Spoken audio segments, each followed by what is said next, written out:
O'qish bitgandan keyin, ishga kirgandan keyin, 6 oy o'tgandan keyin o'zi to'layveradi. Xullas, shunaqa yangiliklar. Xalq kutyapti. Yaxshi qolinglar.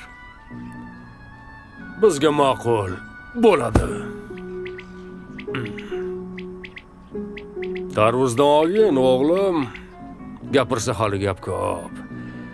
Qulog'ingga qo'y, shapko'r. To'y degan mojaroying otamgacha bormasin. Yo'qsa uchov o'lamiz. Gap! Shu yerda ko'milsin. Amin. Yoshlar ilmli bo'lsin.